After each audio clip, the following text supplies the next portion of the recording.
All right. Good afternoon, everybody. My name is Taylor Ward. I work with for those of you who do not know me, I work with the Patient Access for a Healthy Texas Coalition with my counterpart here, Lisa Glass. Today's webinar is going to be a fun discussion on the mental health resources that our patient access partners are going to be providing during the current crisis that we're experiencing right now. Today's webinar is a listen only webinar. If you do have questions for presenters or myself or Lisa, please direct those to info@patientaccesstexas.com. We'll send out an email at the very end of this. And if you have any questions, just let us know. And thank you all for being here. With that being said, I'll kick it over to Lisa to get it started. All right. Thanks, Taylor. Appreciate that. And good afternoon, everybody. Thank you all so much for joining us. It looks like we have a good crowd on today with us, so I'm happy to know that. So today we're going to be talking with Greg Hanch, who, as you know, is Executive Director of NAMI Texas, and Allison Moore-Boulware, Government Relations Director for the Texas chapter of the National Association of Social Workers. As Taylor mentioned, this is going to be the first in a series of ongoing webinars we're going to be doing. And today, in light of the COVID-19 pandemic, we thought we would start at a very important point, and that is mental health. So we're going to talk about some of the issues that these groups are seeing, best practices, and share some of the resources that are available. So I have a list of questions here for both of you, and Greg, I'll start with you, and then Allison, if you want to kind of tag on after Greg. I know with these kinds of things, there's sometimes a lag between speakers. So for just every question I throw out there, we'll start with Greg, and then Allison, feel free to chime in after Greg. So first of all, what would you say are the biggest issues that your organizations have faced in light of this pandemic? So for NAMI Texas, you know, this is a shock to the system, I think, just like it is for a lot of other organizations. You know, we had to move our staff from working out of the office to working from home. And that's, you know, we're not considered to be essential employees. So, you know, we have to adjust to the reality of working from home and still being productive and still being there for our membership and for other people around the state who sort of rely on us as a resource for mental health. And one of the most significant challenges in that regard is that, you know, we have historically offered our programming, which comes at no cost to the community. We've offered that in an in-person format. And, you know, NAMI's brand is very much centered around, obviously, our advocacy and public policy is a big piece of that. And much of that, you know, can't be done in the way that it's been done traditionally. But our brand also is around providing mental health education classes and support groups for individuals with mental health conditions and family members. And, you know, at the beginning of this, it was sort of ambiguous about whether or not we could move forward with those in the way that we have historically. And now, you know, more recently, it's become a lot more clear that we have to significantly adjust the way that we deliver those services, which are a critical lifeline for people, individuals and family members. So shifting from in-person services to online has been a big focus of ours.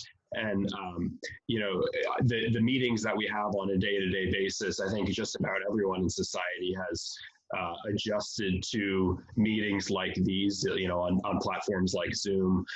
With offering mental health services online, there are a number of different considerations that don't come up just with a traditional online meeting. And I know Allison, as someone who represents social workers, can sort of speak to what social workers have been grappling with as they've needed to move services from an in-person format to an online format.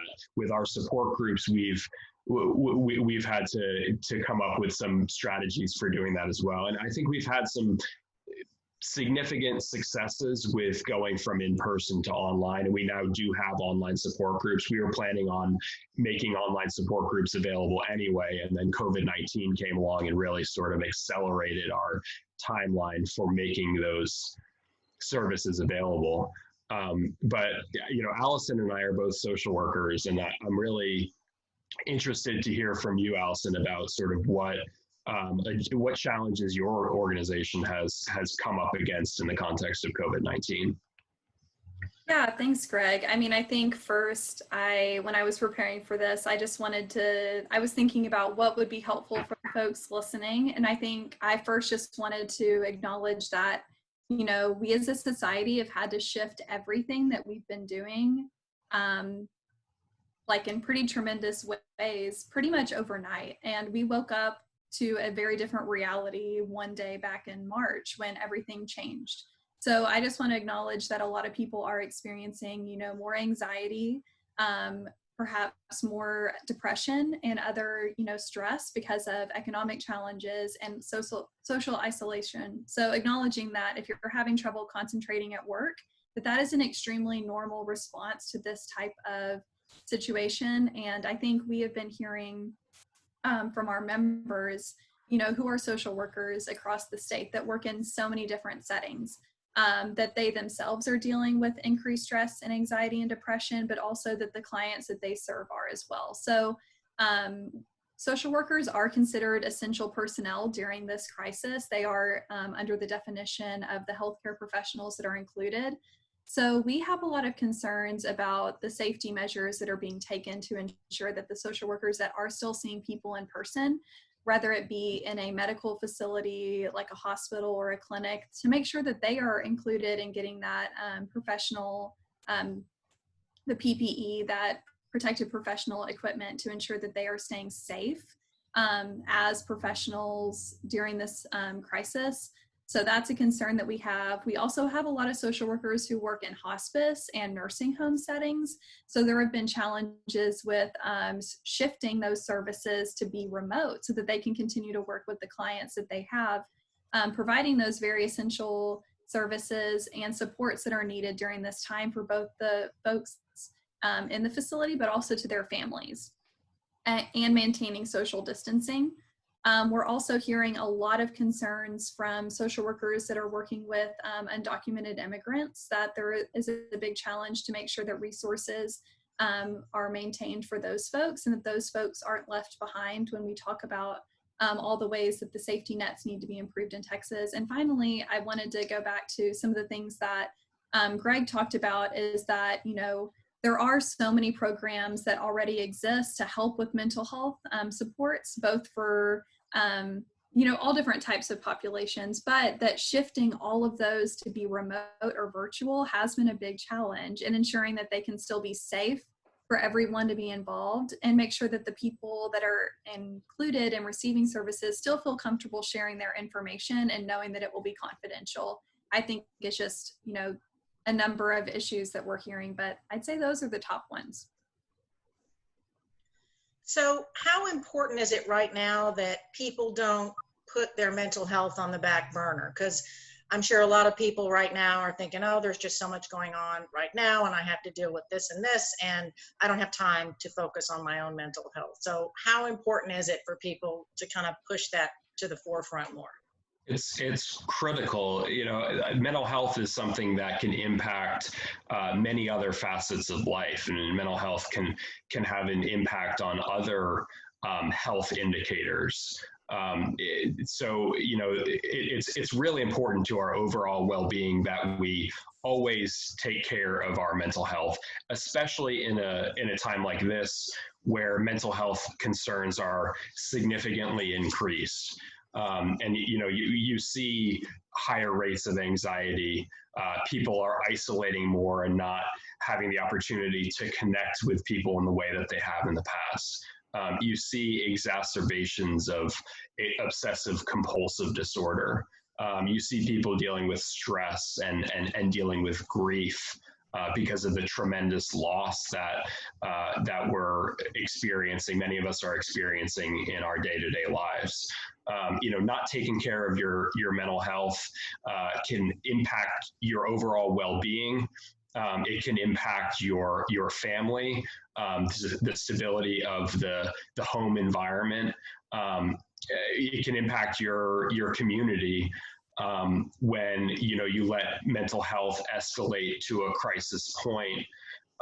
It puts a strain on the system. And really, as we know, like the last thing that we need to be doing right now is placing an extra strain on our healthcare system. That's a big piece of the whole concept of flattening the curve. So, we need to be employing strategies that help us sort of manage our mental health with our day-to-day lives and just taking good care of ourselves, still reaching out when, you recognize that you need something more than just like a self-management technique. Mental health services delivered by mental health professionals are still available in our state. They haven't gone away. And there are resources that can be accessed right from the comfort of your own home. So, plugging into those resources, connecting, not being afraid to engage with those kind of services is really important for all the reasons that I just laid out. Yeah, I think building on what Greg said, the way that we've been talking about it internally in our office is that the crisis that we're in with COVID-19, it's going to exacerbate existing mental health conditions. So people who already might have depression, anxiety, or an eating disorder, or obsessive compulsive disorder, that those folks might need additional supports and treatment because of the crisis and because of social isolation and other stress. But that this crisis has also elevated the needs of people that might not have needed mental health treatment or might not have reached out for mental health supports before. But because of the stress and anxiety of this crisis, will now be needing that. So it's kind of two different groups of folks here. And so we, like Greg said, want to acknowledge that mental health supports and treatment is still available. It might just look different during this season, but a lot of, therapists are now doing all of their appointments virtually. So if you haven't engaged in therapy before and you've decided that, during this time you really need it, now is still a good time to get started. And so we are really encouraging people that just because we're in a crisis doesn't mean that you should be neglecting your own needs, your own mental health, and that you should still be reaching out to it, to folks. So how important is it to maintain social connections right now, particularly when people are being told to self-isolate? And I see, I didn't see the whole question, but one of our participants just said that they've heard that, they might be changing the term from social distancing to physical distancing because we still need to be social, right? Right. No, absolutely. Yeah. And I've been using physical distancing and, other conversations that I've been having because, frankly, the last thing we need to be doing right now is socially distancing. We need to be more proactive about connecting with others. And that's because, our mental health is supported and is facilitated by, existing relationships that we have with people that we care about in our lives. It's facilitated by making new connections, sort of broadening our world, broadening the perspectives that come into our lives. Those are all things that actually can be protective factors against a mental health crisis. And, I think one of the things that we've learned through other crises that our state and our society has been through is that, resiliency is not something that everyone is gifted with, but that it is something that everyone can build. And there are certain resiliency factors that can actually be a firewall against some of the hardest things that we can encounter in life, like, you know, losing a loved one or experiencing a new set of symptoms around mental illness. You know, so and those protective factors or those resiliency factors include things like social connection, you know, include receiving informal guidance and support from other people who have been through similar experiences. You know, the concept of peer support is really meaningful, and it has an increasing role in our mental health system. So those are, you know, I think it's the importance of social connection is always there. And isolation is one of the hallmark features of many mental health conditions. And so, you know, engaging socially is a solution to that. But it's especially important and it's especially significant when we're literally being told, you know, stay home, don't go out into the world. You can still, because of our modern 21st century technology and tools that we have at our disposal, we can still connect with people in meaningful ways. And frankly, having conversations like the one that we're having right now is helpful for me. And it makes me feel like, you know, I can still have conversations with people and still connect socially with people, which can go a long way in protecting ourselves against mental health crises. Yeah, I think that I like to remind myself and those that I talk to that this is temporary. And I think that's really important for all of us to keep in mind, is that, you know, this season is challenging, but that it is temporary. And so I think that as we look to shift how we have social connections, that reminding ourselves that this isn't how it's going to be forever. And I think really figuring out what works best for us. And I think that some of us also have to acknowledge the privilege and that we have the technology to even be able to connect in this way, and that there are a lot of people in our state that don't have that. There is a large portion of the population that might not have access to the same type of technology or broadband or internet or other things that might also be hindering their ability to make social connections. So how can we as a state make sure that everyone is included when we're looking at connecting folks? And I think that is something that as social workers, we always try to think about those populations that might be left out of traditional conversations, and making sure that those folks can remain social as well. So talk a little bit about some of the mental health resources that are available out there for folks, whether it's, you know, people for the first time who want to seek mental health help, or people with ongoing issues. Yeah, you know, there are an increasing number of really meaningful mental health resources that are available specifically for COVID-19. You know, I want to give a few examples, and I know that Allison has some that she'll share as well. You know, the first plug that I'll make is for NAMI Texas's online programming. You know, our support groups follow a particular model. The facilitators are all trained to facilitate effective support groups. The people who are in the support groups have the opportunity to share their experiences, share what's going on in their lives, sort of use the support group as an outlet, as a way of sort of releasing energy, but also then they have the opportunity to get reactions and advice and encouragement in real time. And that's the way our support groups have worked for a long time. Moving them to an online format, you know, hasn't really changed all of those really essential dynamics of the support group. And the groups I will mention are available both for individuals with mental health conditions as well as family members. They're totally free. We're having them on a very regular basis. If you just go to namitexas.org, you'll be able to connect with the online support groups. And we're in the process of adding more support groups, because the groups that we've made available have sort of hit capacity. And we're in the process of actually adding online mental health education, like a formal education program that teaches people how to manage symptoms of mental health conditions and facilitate the recovery of their loved ones. Some other really exciting resources that are out there include the new mental health COVID-19 hotline that our Texas Health and Human Services Commission just made available last week, 24/7, free, confidential. It's managed by the Community Mental Health Center in Harris County.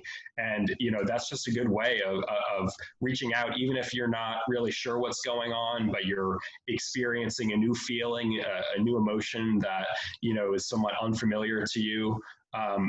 Give them a call and see what their trained mental health professionals, have to say or have to recommend to you. And then, there are a number of others that I could speak to. One that I want to make sure to mention, because it's sort of hot off the press, is that earlier this week, a coalition of the nation's leading mental health advocacy groups in partnership with health insurance companies and the VA announced the launch of the COVID-19 Mental Health Resource Hub, which is a package of free digital resources to help individuals and providers address mental health needs during COVID-19. It's an online connection that comprises a number of video resources that are published and produced by Psych Hub or Psych Central. It's a really good resource. And there are also written and visual resources developed by each individual partner organization. It's all the leading mental health organizations across the country. They provide tips for maintaining one's well-being and coping with mental health concerns during a global pandemic like the one that we're all experiencing right now. Yeah, I think Greg really hit the nail on the head and mentioned a lot that is available. I think that the only thing that I would want to share in addition to what he did share is that if you do feel that you need more than just maybe looking at some resources online or joining a support group, that I really encourage you to look at what your insurance coverage does cover. And if it does cover psychotherapy, reaching out and seeing if you can receive that therapy through telehealth and still meet with a therapist over a computer or over the telephone, and know that if you do have insurance, it is likely an option for you. It may be a little bit limited to the providers that are available just because of the crisis, but encouraging y'all to do that. There is also a crisis text line. And I know that I can't think off the top of my head of what the number is, but if you just Google crisis text line, I know that they are a great resource, especially for teens and young adults that might want to text someone, and they have licensed mental health professionals answering all of those texts. And it's a really great resource too for someone who might just want to check in with someone who doesn't really want to have a formal conversation, and that's a great resource as well. Also knowing that there are so many self-care resources available right now. I've just been inundated with different options. I know that a bunch of different groups are releasing some really great things, whether it be for you yourself or, like Greg said, if you're a family member of someone who has a mental health condition, or if you are even yourself a mental health professional. There are so many resources that are tailored just for you right now. We have a pretty comprehensive resource page on our website where we're really trying to support the social workers that are out there providing these services, as well as the clients that they serve. And I did want to address that there was a comment in our chat about that there are not always culturally and linguistically appropriate mental health resources for the Latinx community. And I definitely agree that, not just with Latinx, but all of the other cultural groups in Texas, that is a gap. And we've really tried to, when we do see those resources that are for different, cultures and in different languages, we have tried to post those and share those with our members. But I hear you, and I think that is a greater need that extends beyond just this crisis, is really making sure that mental health treatment and supports are for all Texans, including LGBTQ folks and folks with disabilities and other groups. Yeah, and NAMI Texas is close to launching a Spanish language peer support group in an online format, and that should be available in the near future. So what are the biggest barriers that you all are seeing right now with regard to being able to access mental health care at this time? Allison, do you feel comfortable with addressing this one first? Sure. Yeah, I can. And I do want to share that, from the mental health perspective of social workers. So social workers do provide about 60% of the mental health services across the state. So we feel extremely passionate as NASW Texas about making sure that everyone has access to services. And we really see a huge component of that being health coverage. So Texas does have the highest uninsured rate of both children and adults, even before this crisis. And I know that I am preaching to the choir when I say that, we know that this crisis has skyrocketed the number of folks who have lost jobs. And so for many Texans, that means that they also lost their health coverage for them or their kiddos. So I think that a huge piece of this is the health coverage piece, because that often lends itself to if someone can get mental health or substance use treatment. So we do see this as an opportunity for the state to re-examine perhaps some of the alternatives that are out there. And we will, as an organization, do promote expanding Medicaid. And so I will speak to that at this time, that we really see that as an opportunity to ensure that more able-bodied working adults in Texas can get access to the health coverage that they need. And in that, it would also include mental health treatment. But when you get back to what some of the other barriers are, we have a huge issue with making sure that things are reimbursed through telehealth. So if making sure that people who are trying to bill services through telehealth, that they are being reimbursed and that it is being reimbursed at the same rate. And so we have been tracking so many different conversations with this across the state, hearing from social workers who are having trouble with reimbursement, as well as hearing from the consumers who are trying to access treatment and are having trouble. So that's a huge one, and a huge barrier that we see. I'll end there. But Greg, do you have anything to add? Yeah, just a couple quick things. The impact of stigma just really needs to be underscored. I think, there's a still pervasive, perspective that, mental illness is a weakness, that, seeking care is something that is a weakness as well, and we need to combat stigma head on. We need to put a spotlight on the fact that the brain is part of the body, that mental illness is just like any other health condition, and we shouldn't be discouraging people from seeking care. We shouldn't be ostracizing them.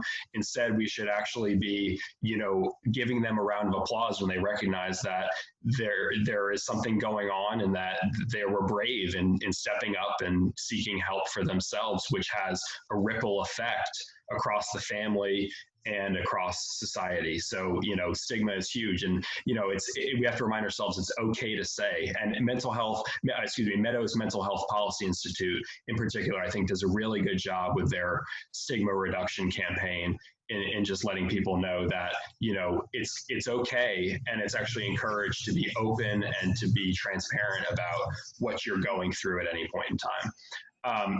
And just like totally shifting gears, I think another, huge barrier is that is really coming to light in today's day and age, is that people don't always have the ability to actually access a mental health provider, to access a trained professional. One, because there are no professionals in their community. Like, we just have this terrible mental health workforce shortage. And there are clearly things we can be doing to build our mental health workforce. And there are also clearly things that we can be doing to connect the dots. Like, there are mental health professionals who are ready and willing to serve, and there are people who need that assistance, but they're not able to literally get from point A to point B. And one of the most important things we can do is to provide the technology and provide the infrastructure to ensure that people can receive some level of mental health care through a telehealth system. And, I think what COVID-19 is a wake-up call in that regard. And, one of the things that came to my attention was, we public schools, are now virtually closed. I think they're entirely closed across the state, not even just public schools. And students are supposed to be receiving, education despite being home all the time. And a lot of them are not able to do that because internet connectivity is limited, if not completely unavailable in their part of Texas. And if internet connectivity for education purposes isn't available to them, then it's also not available for healthcare purposes. So we need a really bold step or strategy to be pursued to make sure that everyone has a good internet connection so that they can plug into these really important things like healthcare services, telehealth, and education. So what can individuals and patients do at this time to advocate for better mental health care during times like these? There's a lot that can still be done, even though you can't go down to the Capitol right now. Everyone should remind themselves that you can still tell your legislator what is going on, tell your legislator what the issues are that are affecting you in your life and in your community.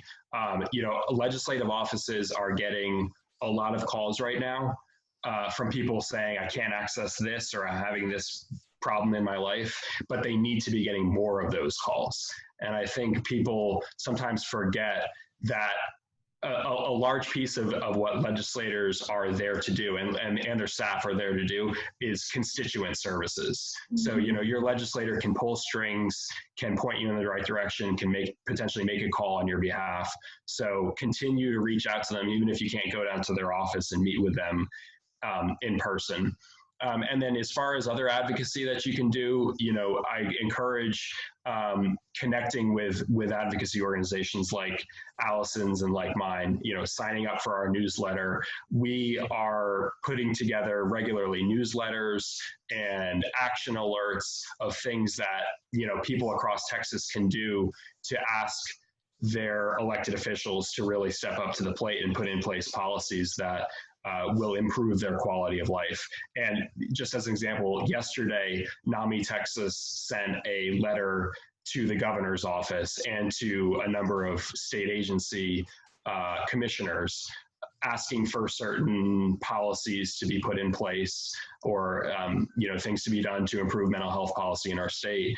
And we're going to follow up on that by asking our members and other stakeholders connected to our organization to also reach out to the governor's office. So, get on our mailing list or on our newsletter so that you can get that information about how you can still engage in advocacy even while we're under a stay-at-home order.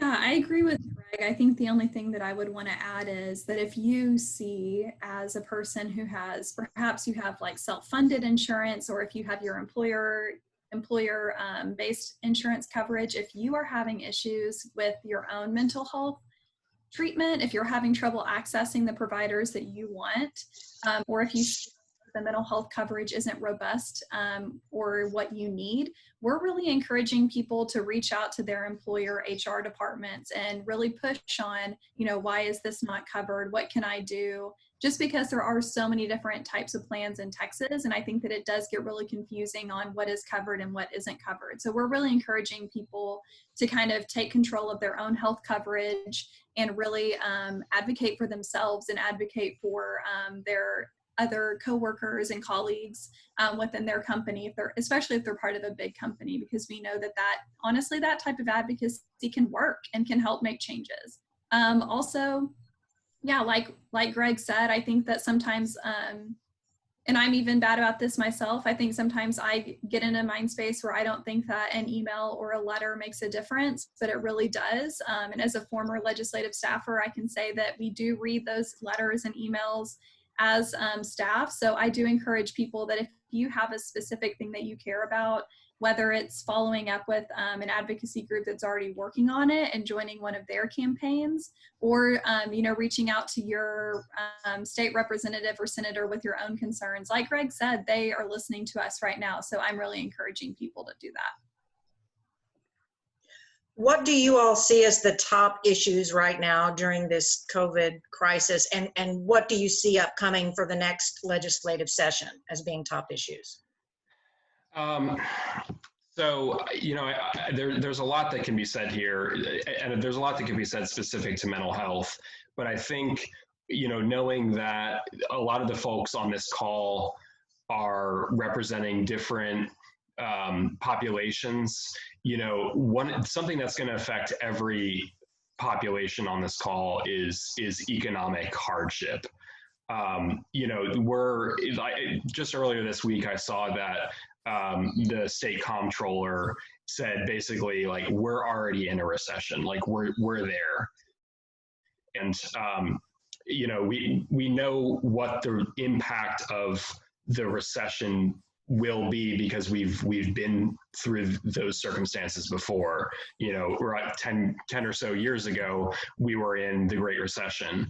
And there are many different impacts. One of which is literally that people's mental health gets worse, and the suicide rate goes up, and there are other indicators that show that mental health is severely impacted by economic hardship. And economic hardship gets worse when people are mentally unwell. There's an impact to economic productivity if people can't get the right care at the right time. So these two things sort of feed into each other, and create a really challenging, circumstance for everyone across society. So I think, dealing with the economic reality is probably one of the most important things that need to be done. And I see, one of the questions that was asked by a participant is around Medicaid funding.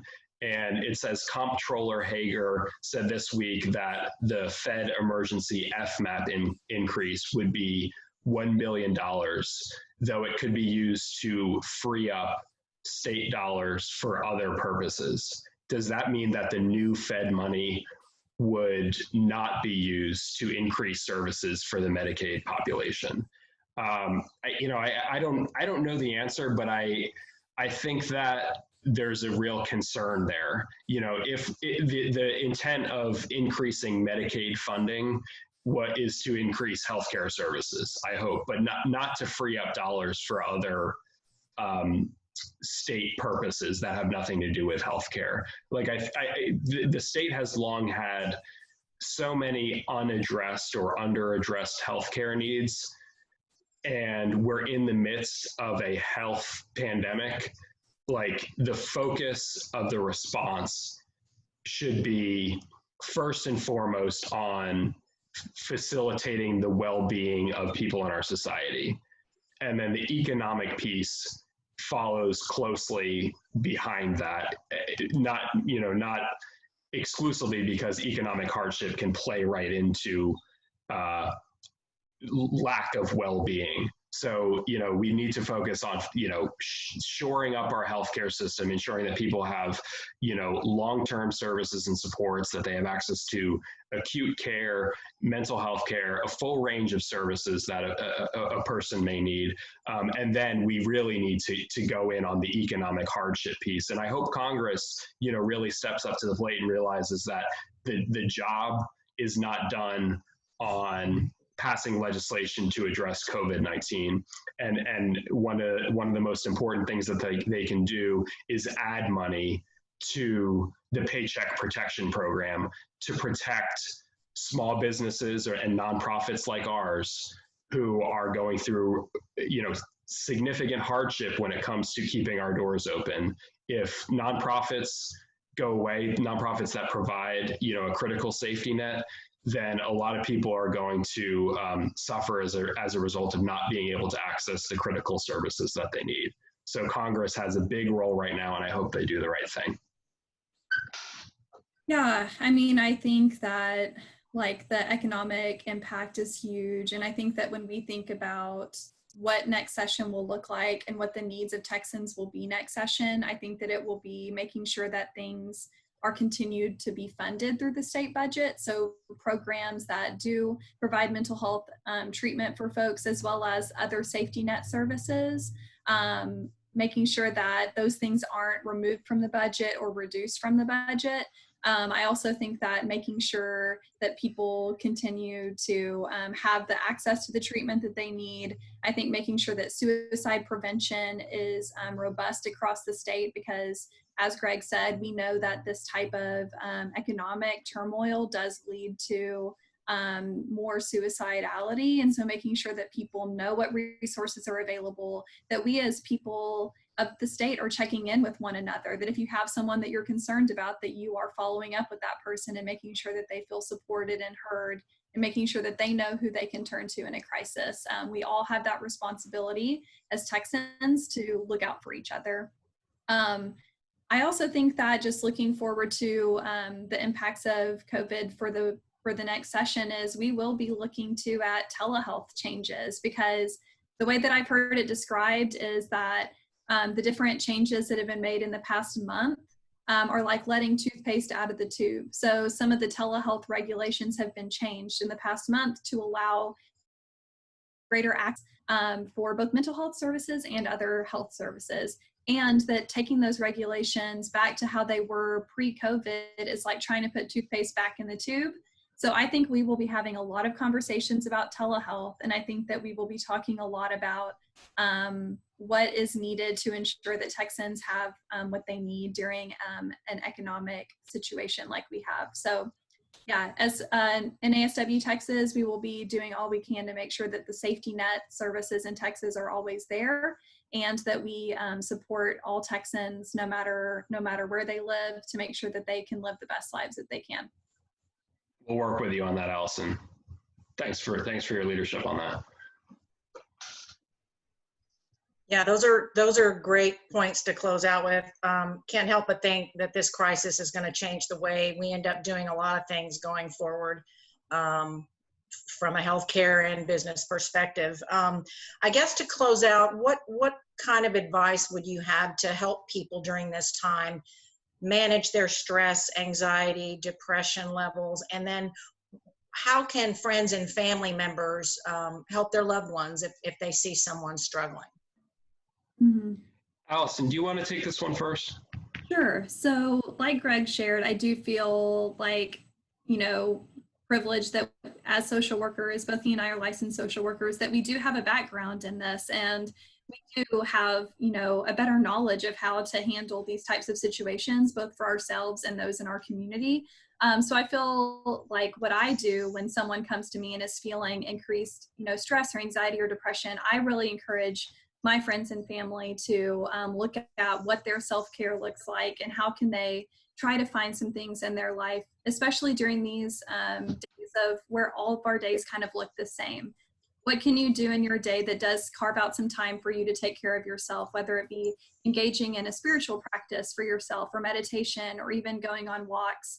And then if it elevates to the point where you're still feeling, like you do need additional supports, I am encouraging, folks to reach out and see if they can get increased mental health support, whether it be something like Greg said through a support group that NAMI has, or whether it be that individual therapy or counseling that the person needs. And again, I'm really hopeful that as this crisis continues, that the telehealth services, that, receiving mental health services through telehealth will continue to be normalized, that people will talk about it more, that people will get more comfortable with it, and that it won't be, seen as a stigma, any type of stigmatized thing. But I know for myself, what I'm doing is just making sure that I'm taking care of myself. And for me, a huge part of it is watching animal videos, because I love cute animals. And so what is it that brings you joy, and what is it that you can insert more of in your day that helps you have more balance? Because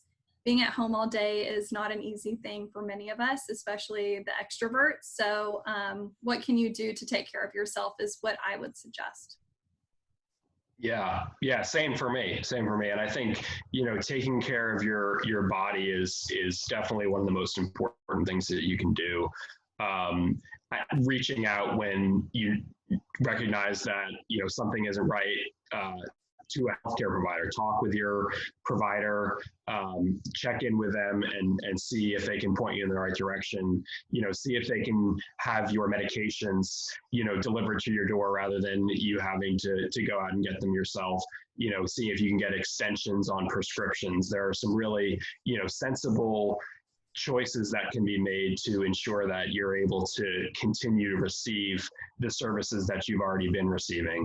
But the taking care of your body point, I think, is so important, and there's no one, strategy that you can do in that regard. It's different for every person. That you can see behind me, I have my bike. I like to go for bike rides. I like to go for walks, and getting fresh air, even though we're being told to stay at home.